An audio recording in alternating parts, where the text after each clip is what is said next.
Hello, this is Jeff from Source Audio. Today I want to take a quick look at the Neuro desktop editor and how it works with the Ventris dual reverb. Now, the Ventris is a very powerful and flexible pedal on its own. You can just plug this thing in and you've got 12 different types of reverb to choose from. We call those reverb effects reverb engines. The pedal also has 6 different knob parameters where you can adjust the critical parameters like time, mix, and pre-delay, as well as some of the finer adjustments like wet signal EQ and modulation. So it is very powerful on its own as just a classic plug it in and play effects pedal.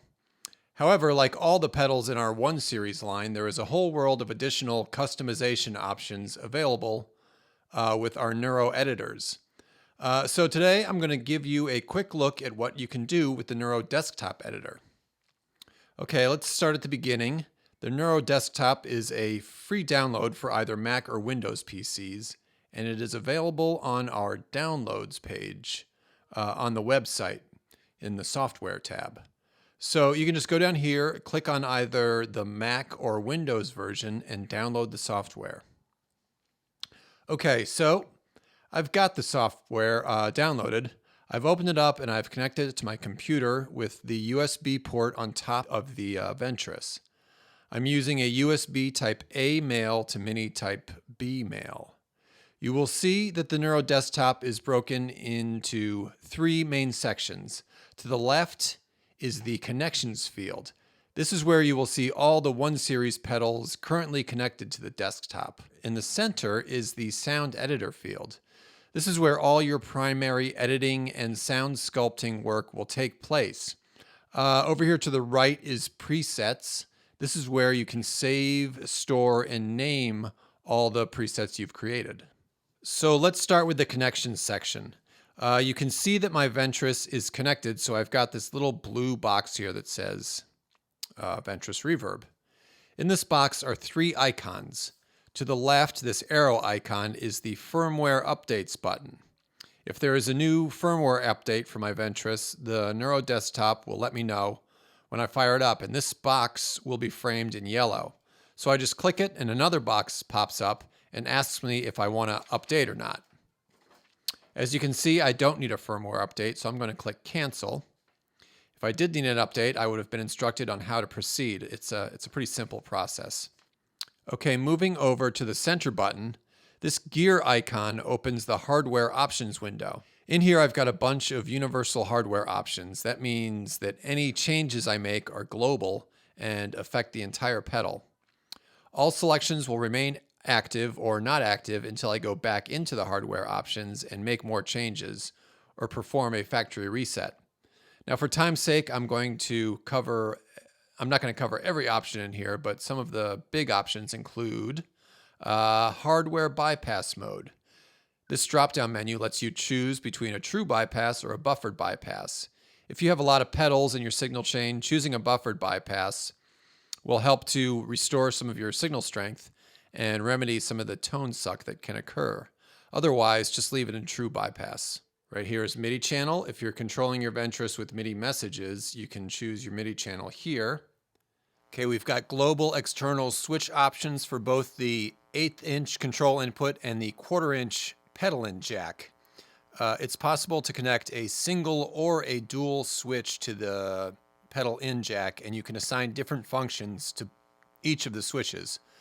So if you hit this drop down, you'll see that you can assign the switch to scroll incrementally or decrementally through the presets. If you select engine tap function, then whatever function is assigned to the option switch's tapping action within each preset will be mirrored in this external switch. So you can also assign an external switch to toggle between each preset's reverb A and reverb B settings. Preset extension mode is nice.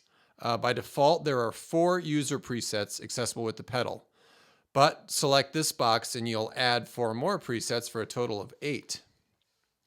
Reverb trails mode is nice if you don't want your reverb trails to cut off abruptly when you bypass the pedal. Just click this box, and when you turn off the effect, your reverb trails will decay naturally and gradually. Dry kill mode completely eliminates your dry signal from the output, which is nice if you're using the Ventris in an effects send. Right, now moving down here to default A plus B mode. So when you select A plus B with the option toggle switch to combine two different reverbs, by default the two reverbs are going to run in parallel. But if you want to run the reverbs in series, you can select dual cascade and run reverb A into reverb B, just like you would if you had two pedals, one running into another. All right, so for the rest of these controls, I recommend checking out our Neuro desktop blog. I'll leave a link in the video description below. Let's move on to the sound editor button. If I click this little wrench icon, you will see that the Ventris sound editor opens up in the center field. This is where we're going to make all of our big edits. As I scroll down, you will see all these subsections. So let's do a quick overview of each of these subsections and see what we can do with this thing. So, starting at the top, the dual single mode selector. Okay, so here is the part where I talk about the fact that the Ventris dual reverb is called a dual reverb because it has two independent reverb processors. So in addition to giving the pedal tremendous processing ability, dual processors also allow us to run two different types of reverbs simultaneously. So when we hit this drop-down menu, we can choose between editing just the A reverb, just the B reverb, or both reverbs simultaneously.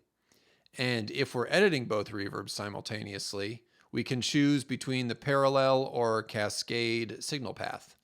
Let's move down to I/O routing options. This drop-down menu allows you to select how your signal is routed. By default, we have the auto detect mode, which senses which guitar inputs and outputs are being used. I should mention the Ventris has stereo inputs and outputs.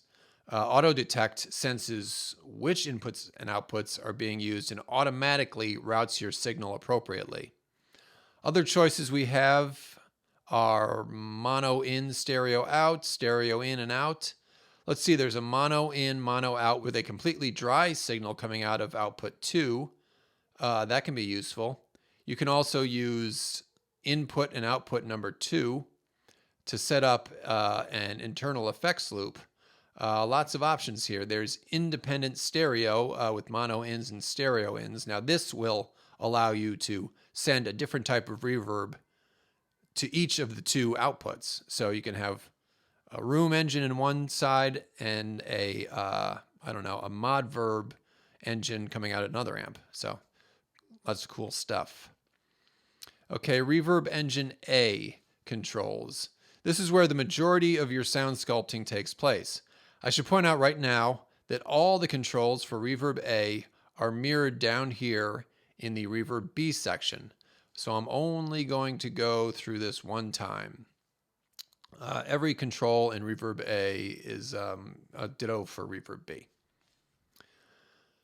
Okay, the first thing we have here is the Reverb Engine drop-down menu. This is where I select what type of reverb I'm using.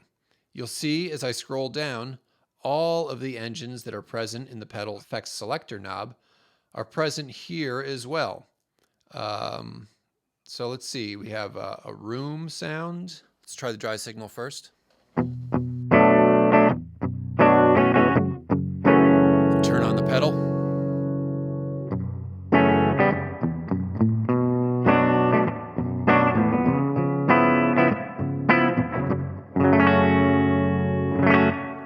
We've got a mod verb.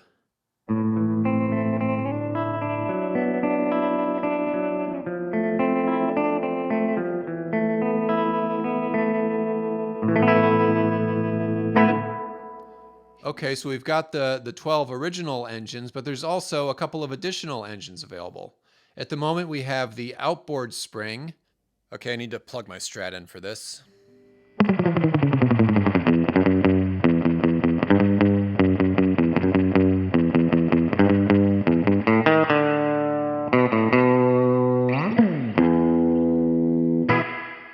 So that is just a sampling of the reverb engines. If you want to hear some really good clips, check out our official Ventris dual reverb demo. I'll leave a link in the description. And of course, we're still working on reverb engines, so expect to see more reverb engines in the coming months. Okay, over here is size. Within most of the reverb engines, there are subsets that give you that effect in various room sizes or sizes. For example, Hall L engine has a bunch of different hall sizes that get progressively larger. You'll hear the difference between a normal hall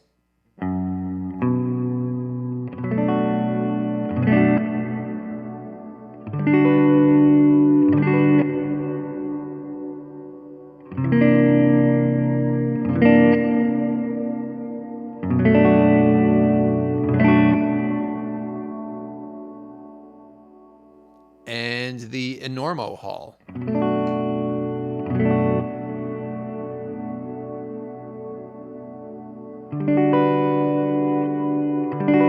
Yeah, so you can hear with the enormo hall that there's a lot more reverb sustain.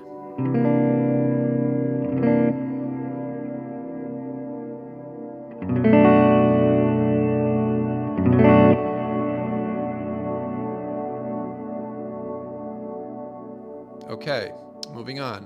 The engine's status over here just tells us whether or not the reverb is active. These 12 virtual knobs down here are the primary controls. You'll notice that time, mix, pre-delay, and treble are all present on the face of the Ventris, but there are a bunch of additional controls in here that are not accessible with the pedal alone. This is where we can really customize our sound. I'll get into how we can save those customization sounds later in the video, but this is where it all happens. Now, depending on the reverb engine, we sometimes assign some of these controls to Control 1 or Control 2 knobs on the face of the pedal. The bass control, for example, is assigned to Control 1 for a lot of the engines. Bass boosts or cuts the lower frequencies of the wet signal. There is also a diffusion control. So you hear that when I turn down the diffusion, the individual taps are more noticeable, which can be a very cool effect. And as I turn the diffusion up, things get smoother and sound more like a traditional reverb. So let's turn it all the way down.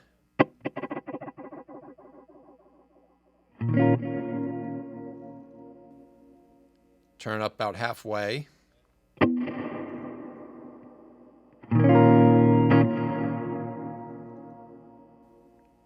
Now all the way up.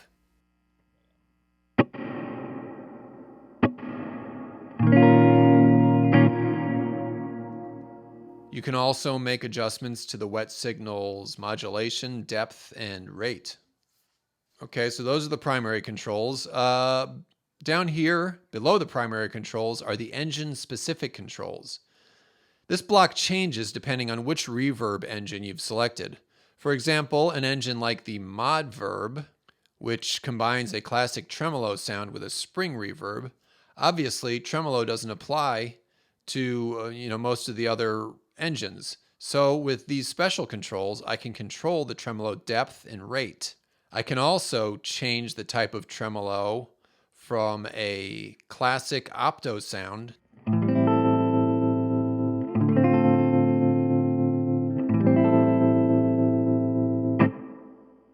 to a smooth tremolo sound.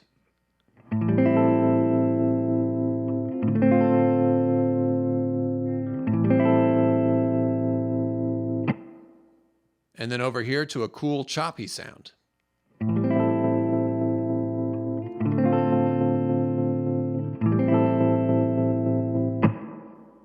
And now let's try shimmer. By default, we use the octave up reflections, but you can choose from any pitch interval up or down an octave. So let's try a couple of these.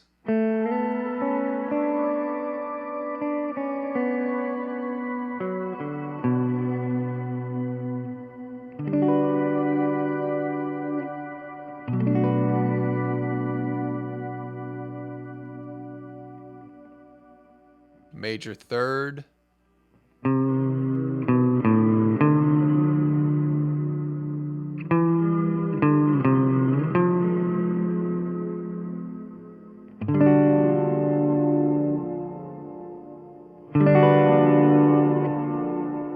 The fifth.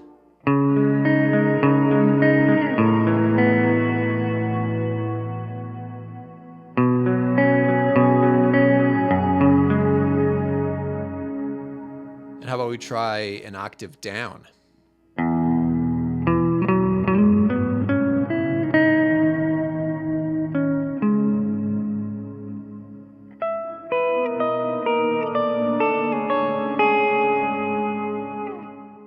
Down here is the control knob assign menu. Before I talked about how the control 1 and control 2 knobs on the face of the pedal are assigned to different parameters depending on the current reverb engine. Well, with these controls, you can reassign that knob on a per preset or per effect selector knob position basis. The same goes for the option foot switch assign. By default, the option foot switch is assigned to particular functions depending on the current reverb engine. The option switch responds to two different types of actions. If you tap it, it can function as a latching switch, or it can be used as a tap tempo to adjust the pre-delay or the modulation rates on the fly. But if we open this, we can see that there are a bunch of functions assignable to the tapping action. Of course, we have all the tap tempo options, but there is also the reverb hold latching, which is fun. I can hit a chord, tap the option switch, and my reverb trail is sustained without me having to keep my foot on the switch. And when I do this, the pedal automatically assigns my dry signal to reverb B. So I can play a lead line over the top of the sustained trail with whatever effect is in the reverb B slot. I've got a shimmer reverb in the reverb A slot, and I'll put a hall sound in reverb B.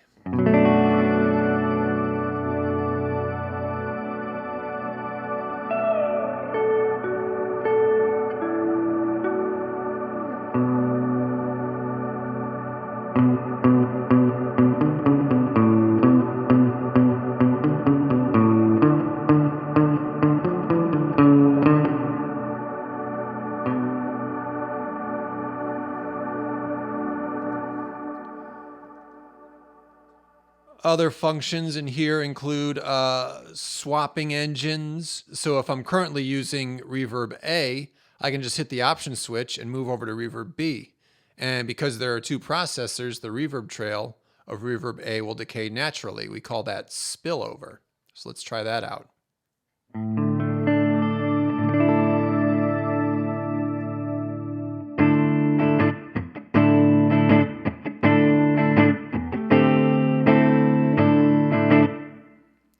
The menu below that is for the option press and hold. This lists all the functions assignable to the momentary switch action. So it's engaged only while the foot switch is being pushed down. Most of the engines have some form of the hold function assigned to the momentary action. But there's also a build control which circulates the pre-delay tap and creates a self-oscillating effect.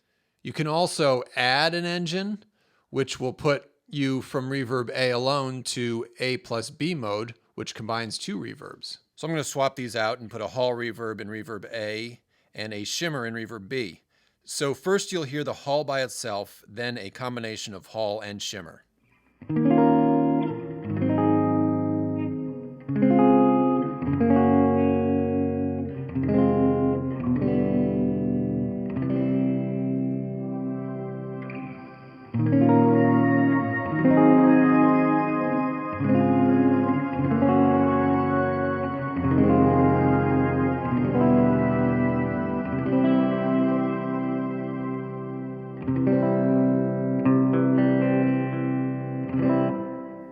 Okay, moving down. So as I mentioned before, all the reverb B parameters are the same as reverb A, so we don't need to go over these again. Down here we have the dual mode controls. If you're running and editing both reverbs simultaneously in A plus B mode, you can use these controls as essentially a master mixer. You've got control 1, level A, which adjusts the level of reverb A's wet signal. Level B controls the wet level of reverb B, and analog dry level adjusts the overall dry level. You can also choose what the option switch controls in A plus B mode. Now moving on to the spillover controls. I mentioned earlier that the Ventris's dual processors give us some nice flexibility when moving from one preset to another. With spillover, you can change presets without abruptly cutting off the reverb trail of the preset you are switching away from. With this drop-down menu, you can select how long it will take for your preset's reverb trail to decay after you've switched to another preset. And this Kill Reverb Send on Spillover box, this stops your dry signal from feeding into the decaying reverb during the preset spillover process. So the reverb that you're switching away from will fade away without receiving any more input signal. On off status MIDI recall, this simply allows you to send the Ventris a MIDI message and queue up a preset in the on or off state. So if you queue up a bypassed preset, it can be turned on simply by hitting the on-off switch on the pedal itself. And finally, we have the external control section. You can assign simultaneous expression control to up to 3 parameters in a preset. So if you want expression control, plug your expression pedal into the 1/4 inch pedal in jack or the 1/8 inch control input jack. Select the Enable External Control box and set up your expression control. First, you pick which input jack is active, which parameter you want to control. You can see pretty much every adjustable parameter is available. And then you can select the range of the expression sweep from minimum to maximum fields. And as you can see, there are 3 rows available. All right, so let's assume that we have created our preset. Actually, what I am going to do is go over here to the presets field and select a preset that I have already created. I'm going to pick this preset called the Appearer. It's actually an effect I built with the reverse engine. It's basically a 100% wet sound with a smooth reverse reverb effect. And here's what it sounds like.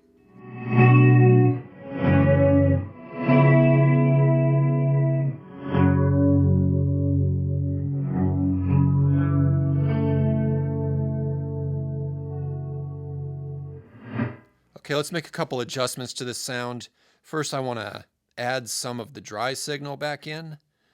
I also want to turn the diffusion all the way down, which is kind of a cool sound. Basically, it makes all the signal taps significantly more noticeable. It's kind of a cool sci-fi thing.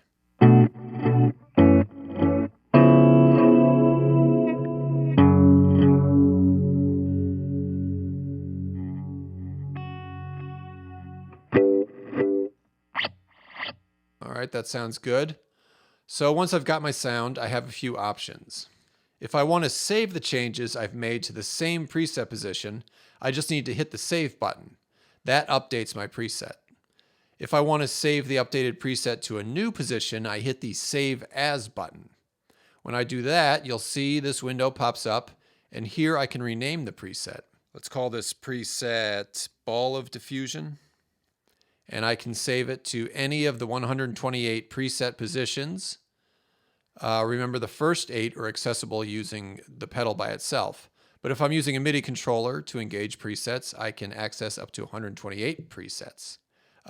You'll notice that if I scroll down all the way, I can save a preset to any of the 12 effect selector knob positions and override what sits in that position by default. It is also possible to export or import presets. So let's say I have a preset that I like, but I don't want to store it in the pedal itself. I can hit the Export button and save it as a PRE file. I have a special folder set up where I keep my presets. Here it is. It's called Ventris Presets. That's what I call it. I'm going to name the preset and put it in that folder. Also, let's say at a later date I want to revisit that preset. I can hit the Import button and go and find my preset in the same folder and open it up. Simple. You can also very easily email or text these files to other Ventris owners, and they can very easily check them out on their own pedal. We also highly encourage you to visit the Neuro presets page on our website. There you can check out presets that other users have created and published. And finally, if I've made some edits to a preset and I don't like them, I can always hit the refresh button and bring up the settings I had the last time I saved. So that is the Neuro desktop for the Ventris Dual Reverb. If you have any questions, please email us at contact@sourceaudio.net. Thanks for listening. Goodbye.